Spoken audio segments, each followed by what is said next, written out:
L'intensité du trémor a baissé légèrement, une fissure est encore visible hier soir.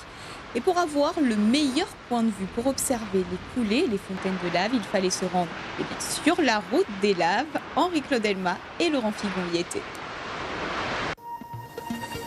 La perspective de nuit est trompeuse. Non, la coulée n'est pas proche de la nationale, mais oui, elle est impressionnante, moins de 24 heures après l'éruption. La vue des hauteurs du village de Bois-Blanc donne une idée de sa progression dans les grandes pentes.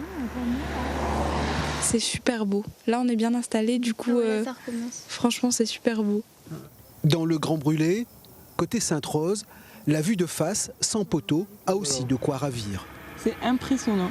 Et là, avec les jumelles, on voit bien l'explosion là-haut et les petites coulées. La météo est changeante, mais sans pluie. Lune et volcan se disputent l'éclairage du ciel, avec pour arbitre les nuages. Ah, ça y est, on voit plus rien. Ouais, il faut attendre un peu. Faut patienter. Patienter pour revoir les coulées, mais le mélange des couleurs continue de captiver. Sur les 4 fissures ouvertes le matin, une seule émet désormais de la lave. Il faut profiter de ces petits moments qui sont assez rares. C'est pas partout qu'on peut voir des éruptions volcaniques de ce genre-là et surtout pas très loin de chez nous, donc on en profite. En poursuivant vers le Tremblay, avec ou sans nuages, les coulées disparaissent. Seule demeure la rougeur volcan.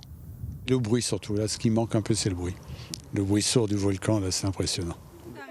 Dans le Grand Brûlé, au milieu d'une nuit à 18 degrés, peu de personnes, à peine une cinquantaine de voitures sur place.